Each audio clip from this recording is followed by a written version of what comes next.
Nós vamos, esta noite, abrir nossas Bíblias em dois textos, Mateus 24 e depois Apocalipse capítulo 11. No primeiro momento eu peço que você mantenha Mateus 24 aberto e ouça aquilo que Mateus 11, versos 1 a 13 dizem. Foi-me dada uma cana semelhante a uma vara, Apocalipse capítulo 11, versos 1 a 13, melhor. E foi-me dada uma cana semelhante a uma vara, e chegou o anjo e disse: levanta-te e mede o templo de Deus e o altar e os que nele adoram. Deixa o átrio que está fora do templo e não o meças, porque foi dado às nações e pisarão a cidade santa por 42 meses. Darei poder às minhas duas testemunhas e profetizarão por 1260 dias, vestidas de saco. Estas são as duas oliveiras e os dois castiçais que estão diante do Deus da terra. Se alguém lhes quiser fazer mal, fogo sairá da sua boca e devorará os seus inimigos. Se alguém lhes quiser fazer mal, importa que assim seja morto. Estes têm poder para fechar o céu para que não chova nos dias da sua profecia, e têm poder sobre as águas para convertê-las em sangue e para ferir a terra com toda sorte de pragas, todas quantas vezes quiserem. E quando acabarem o seu testemunho, a besta que sobe do abismo lhes fará guerra e os vencerá e os matará. E jazerão os seus corpos mortos na praça da grande cidade, que espiritualmente se chama Sodoma e Egito, onde o nosso Senhor também foi crucificado. E homens de vários povos e tribos e línguas e nações verão seus corpos mortos por 3 dias e meio, e não permitirão que os seus corpos mortos sejam postos em sepulcros. E os que habitam na terra se regozijarão sobre eles, e se alegrarão e mandarão presentes uns aos outros, porquanto estes 2 profetas tinham atormentado os que habitam sobre a terra. Depois daqueles 3 dias e meio, o Espírito de vida, vindo de Deus, entrou neles, e puseram-se sob seus pés, e caiu grande temor sobre os que os viram. E ouviram uma grande voz do céu que lhes dizia: subi para aqui. E subiram ao céu em uma nuvem, e os seus inimigos os viram. E naquela mesma hora houve um grande terremoto, e caiu a 10ª parte da cidade. E no terremoto foram mortos 7.000 homens, e os demais ficaram muito atemorizados e deram glória ao Deus do céu. Vamos orar. Pai, nós te louvamos pela leitura da Tua palavra, a revelação das coisas que ainda hão de acontecer. E confiamos que o Teu Espírito nos ajudará a compreendê-las e, compreendendo-as, fortalecermos-nos no Teu poder e na Tua graça. Ajuda-nos, nós te rogamos, em nome de Cristo, nosso Salvador. Amém. Vamos começar por Mateus 24 e depois nós entendemos como Apocalipse 11 se aplica nele. Em Mateus 24, já trouxe aos irmãos a divisão do texto. A pergunta é, no verso 3, dize-nos quando serão essas coisas e que sinal haverá da tua vinda e do fim do mundo. Por que Mateus 24, 3 não se aplica à igreja? Por 2 questões claras. Quem está perguntando aqui são os judeus. E eles estão perguntando não sobre o arrebatamento, mas sobre a segunda vinda de Cristo. Eles estão falando de sinais. Paulo diz que os judeus pedem sinais. Então ele vai tratar dos sinais para quem? Para os judeus. Em que tempo? No tempo da tribulação. Os versos 4 a 14, como eu já citei aos irmãos, descrevem a primeira parte da tribulação. Os primeiros 3 anos e meio. O verso 15 nos fala o que acontece exatamente no meio do tempo tribulacional, quando o anticristo, então, se revelar e demonstrar quem realmente ele é. Os versos 16 até o verso 27, ou 26 pelo menos, ele vai tratar da segunda parte da tribulação. Então, o que acontece nessa segunda parte? O anticristo revela-se e ele começa a perseguir a nação de Israel. E é por isso, então, que é dito no verso 16, os que estiverem na Judéia, fujam para os montes. Está narrando uma fuga. Agora a nação de Israel vai fugir diante da face do anticristo. Agora ela vai esconder-se da ira do anticristo. Ele vai estabelecer algumas coisas.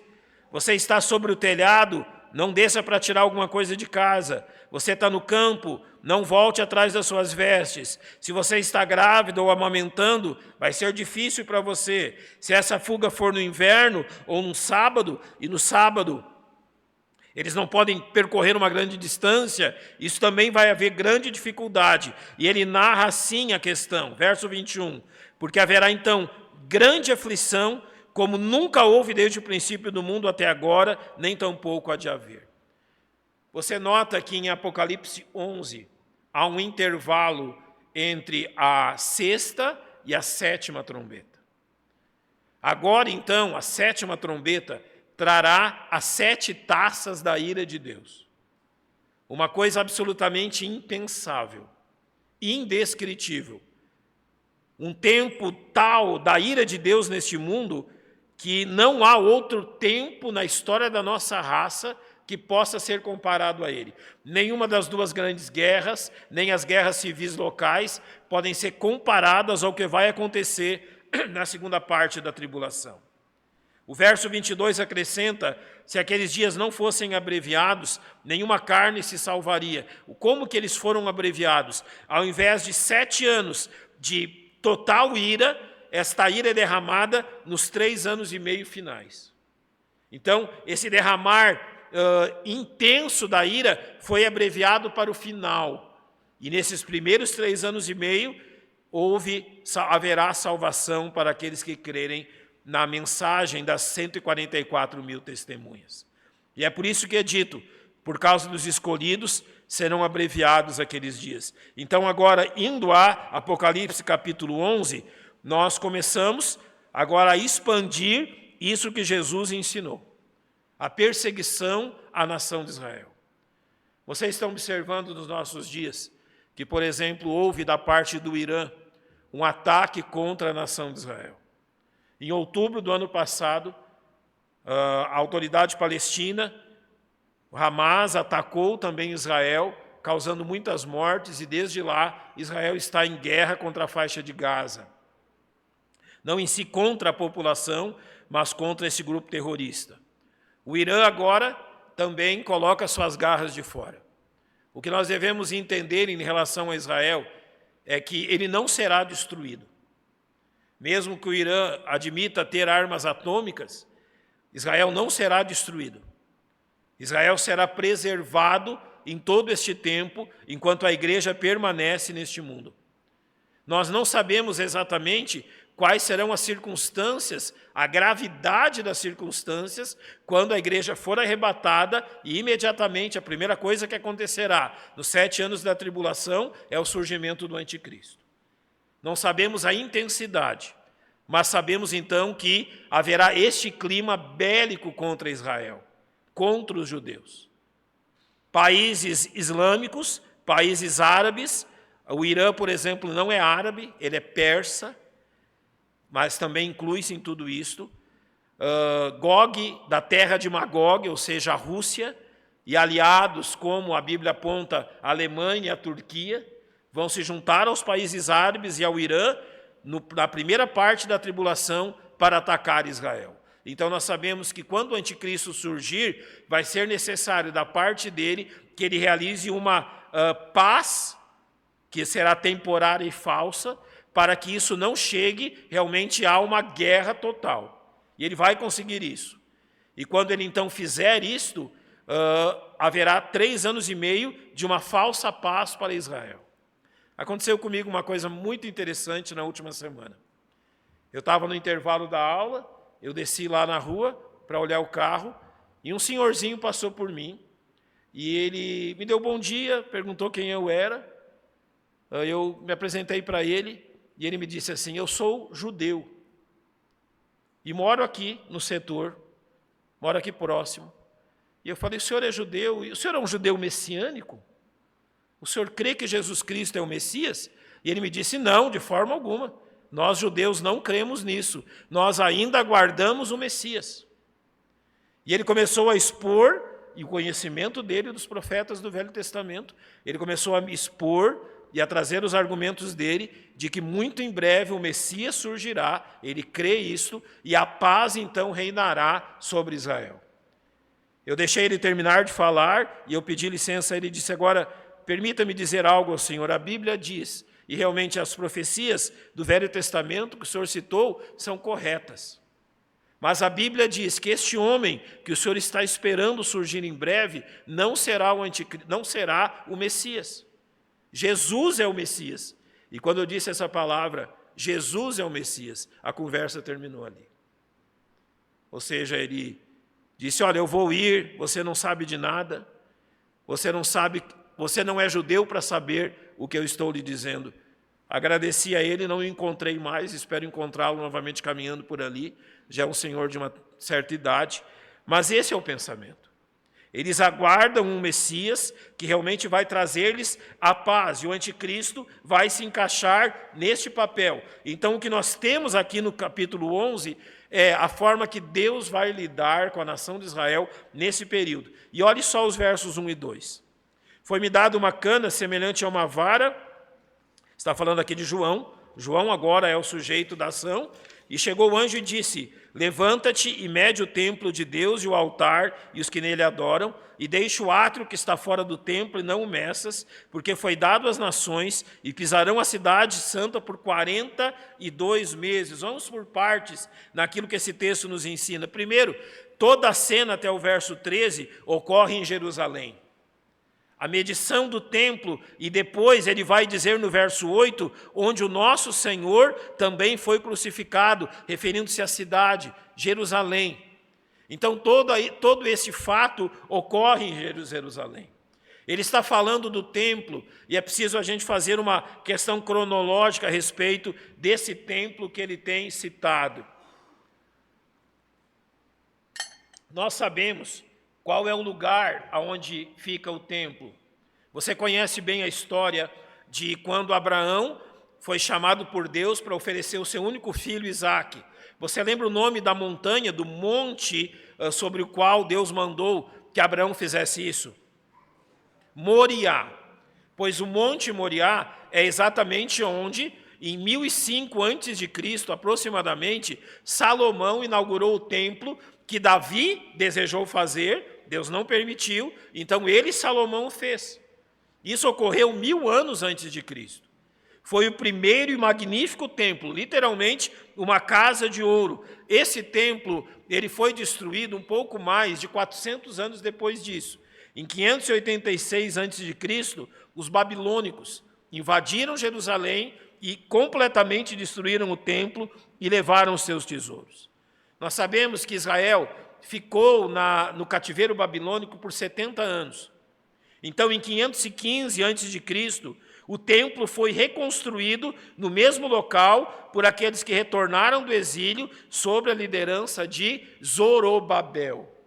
No mesmo lugar foi reconstruído o templo, e ele não durou mais do que 585 anos, porque em 70 depois de Cristo, e foi esse o templo que Jesus conheceu, naqueles dias chamado de Templo de Herodes, porque Herodes o havia reformado, mas em 70 depois de Cristo, o general romano Tito, novamente agora os romanos invadem a cidade, e então o templo é colocado abaixo. É desse templo que Jesus diz que não ficaria pedra sobre pedra. Os sicários, mercenários contratados pelos romanos, não somente prendiam aqueles que tentavam fugir da cidade, abriam o abdômen, achando que eles estavam carregando ouro ou joias nos seus intestinos, nas suas entranhas, como eles, então, quando a cidade foi tomada, eles arrancaram os pilares do templo, arrancaram as pedras da fundação do templo, considerando que os judeus haviam escondido tesouros debaixo da fundação do templo. Então, esse templo foi destruído em 70 depois de Cristo. 620 anos depois, em 691 depois de Cristo, foi construída a primeira daquela que nós conhecemos hoje como Domo da Rocha, a Mesquita de Omar. Em 691, sobre o Monte Moriá, os árabes construíram uma mesquita, e é aquela mesquita da cúpula dourada que você vê na televisão até os dias de hoje. Aquela mesquita foi construída no ano 690, ou iniciada, ou concluída na sua primeira versão, no ano 691 depois de Cristo. E o que acontecerá então quando Apocalipse 11 se realmente cumprir? Acontecerá aquilo que, segundo a Tessalonicenses 2, 3 e 4 dizem: ninguém de maneira alguma vos engane, porque não será assim, sem que antes venha a apostasia. Apostasia aqui é uma palavra para arrebatamento. Apostasia significa separação, e é a separação da igreja deste mundo. Ou seja, está se referindo ao arrebatamento da igreja. Quando a igreja for arrebatada e se manifeste o homem do pecado, filho da perdição, o anticristo, então o verso 4 diz o que ele fará: o qual se opõe e se levanta contra tudo que se chama Deus ou se adora, de sorte que se assentará como Deus no templo de Deus, querendo parecer Deus. Então, o que esse texto nos indica? Que quando, então, a igreja for arrebatada e o anticristo, então, assumir o poder, um terceiro templo será reconstruído no Monte Moriá. Então, esse templo que agora João mede, provavelmente é esse templo que os judeus vão reconstruir sobre os auspícios, sobre a autoridade do anticristo. Hoje se imagina ao lado da mesquita de Omar, sem destruí-la. Então ali naquele monte haverá possivelmente uma mesquita e o templo dos judeus.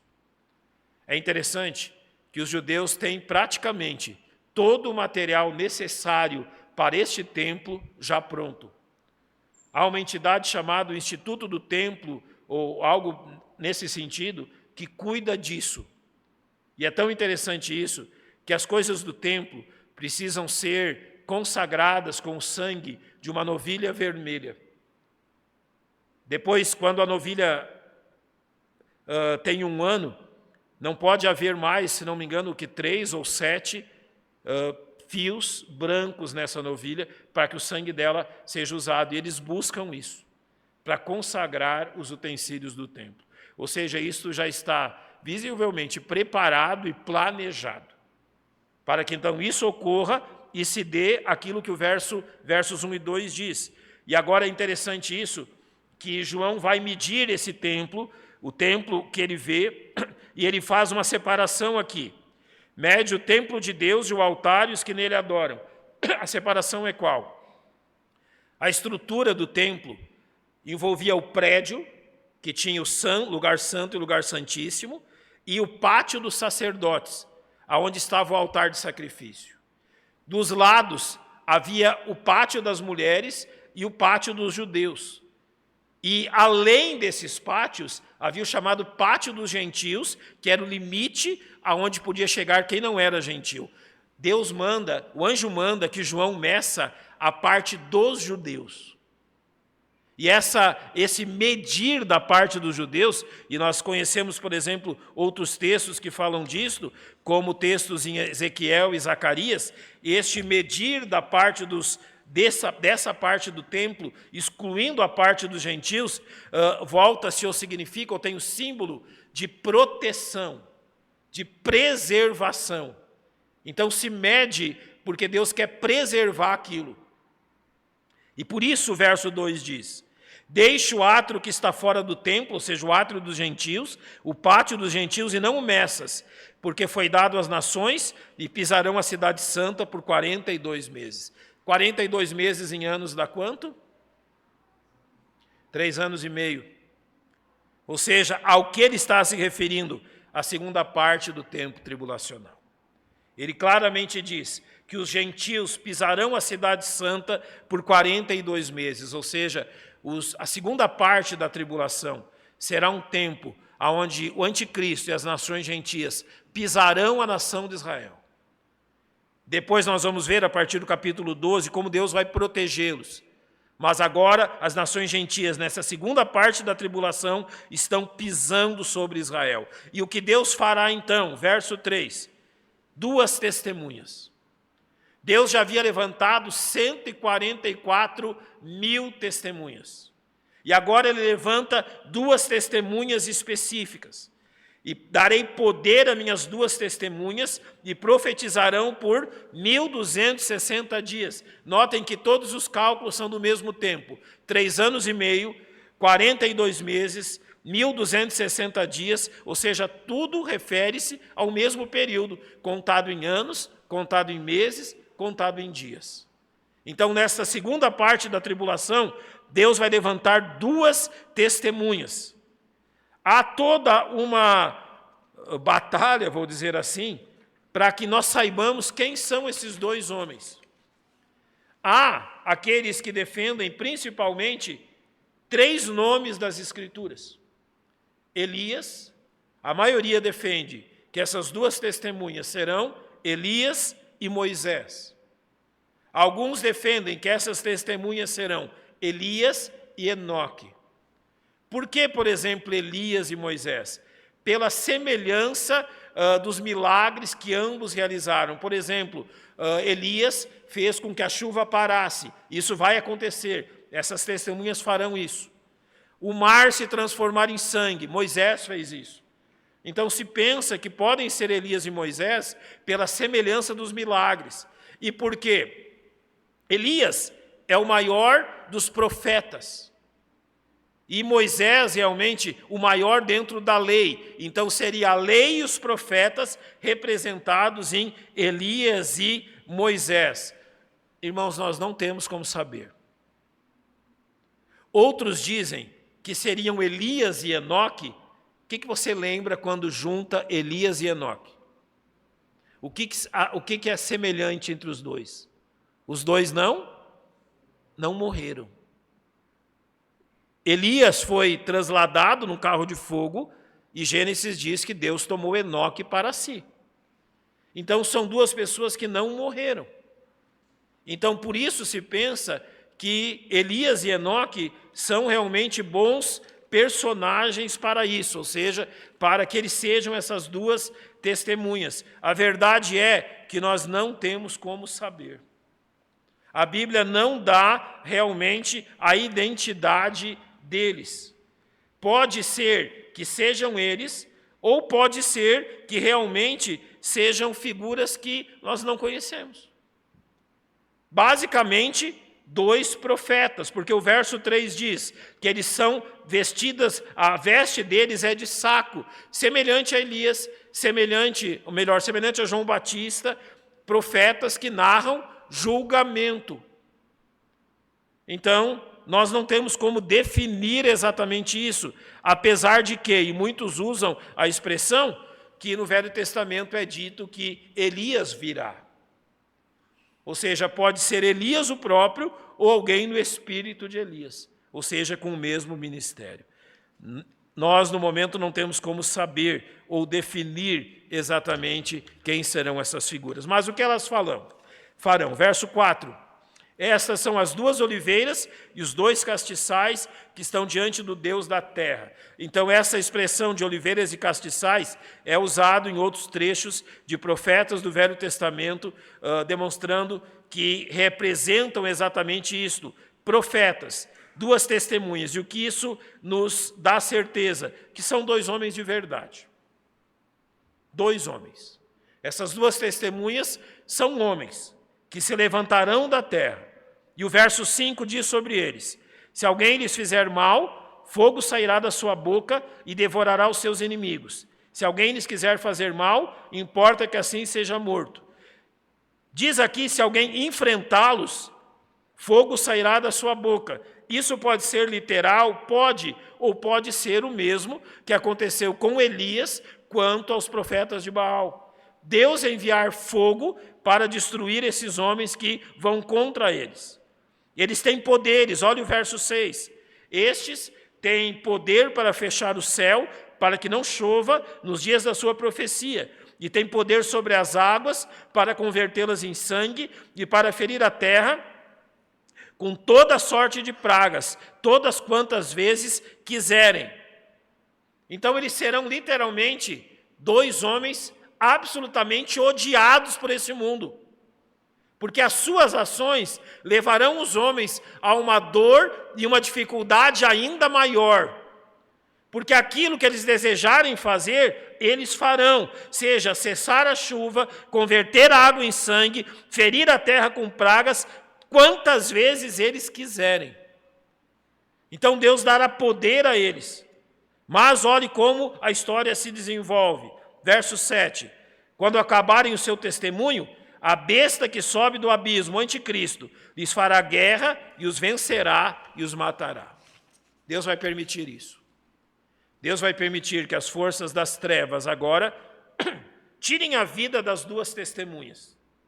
O verso 8 diz que jazerão os seus corpos mortos na praça da grande cidade, que espiritualmente se chama Sodoma e Egito, onde o nosso Senhor também foi crucificado. Por que Jerusalém vai se chamar espiritualmente Sodoma e Egito? Porque vai unir as características malignas dessas duas cidades. O anticristo estará comandando a cidade onde o Senhor foi crucificado. Seus corpos serão colocados numa praça como um grande troféu. O que as nações dirão? Está vendo? Se foi Deus que os enviou, nós vencemos Deus. Se foi Deus que enviou esses dois, o nosso poder é maior que o poder de Deus. E nós não vamos só matá-los, nós vamos tripudiar sobre eles. Olha o verso 9. Homens de vários povos e tribos e línguas e nações verão seus corpos mortos por 3 dias e meio, e não permitirão que seus corpos sejam postos em sepulcros. Verso 10. Os que habitam na terra se regozijarão sobre eles, se alegrarão, mandarão presentes uns aos outros, porquanto estes 2 profetas tinham atormentado os que habitam sobre a terra. Eles vão tripudiar sobre os corpos dos 2 profetas. Não vão permitir que eles sejam sepultados.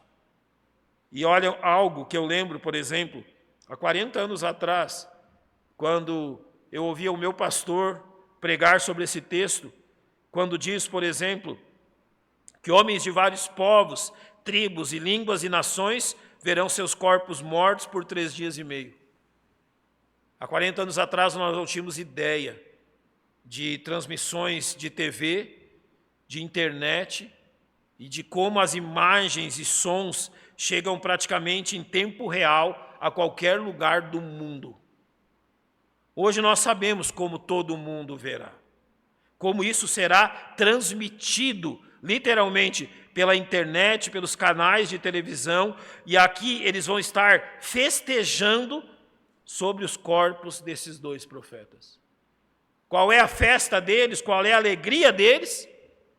Deus achou que podia conosco. Deus pensou que podia com o nosso poder.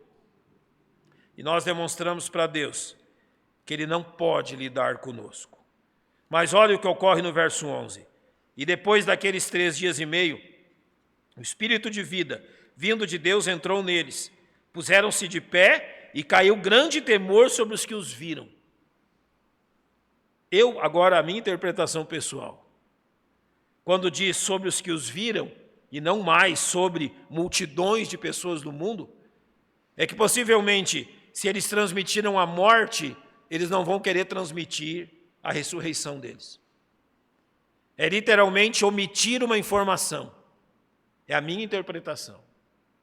Ou seja, eles vão querer omitir a informação que aqueles sobre quem eles tripudiaram voltaram à vida. E ouviram uma grande voz do céu que lhes dizia: subi para aqui, e subiram ao céu em uma nuvem, e os seus inimigos os viram. Deixa eu falar a você o que eu lembro com esse texto. Você lembra quando Jesus morreu?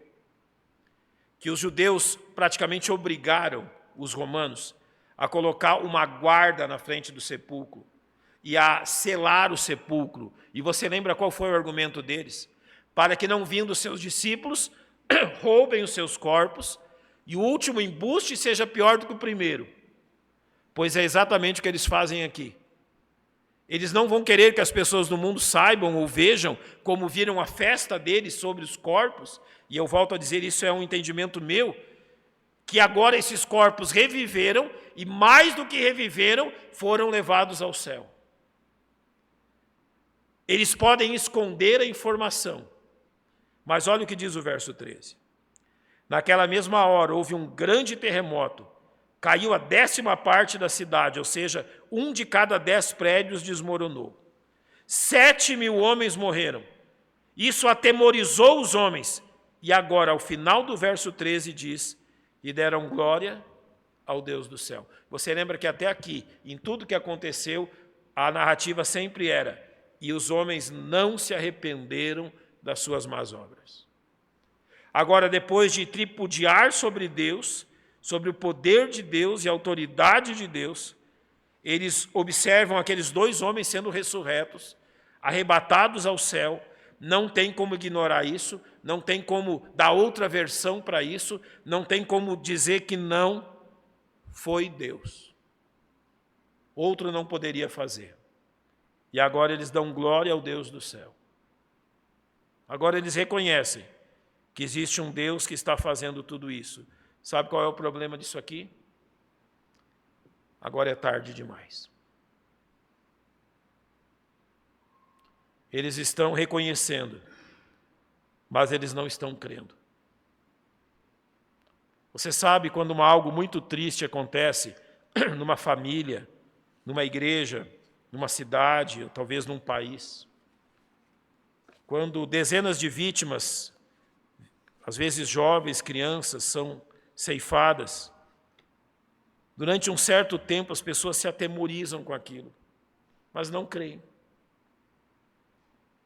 Eles podem até dar glória a Deus, mas eles não se submetem a Deus.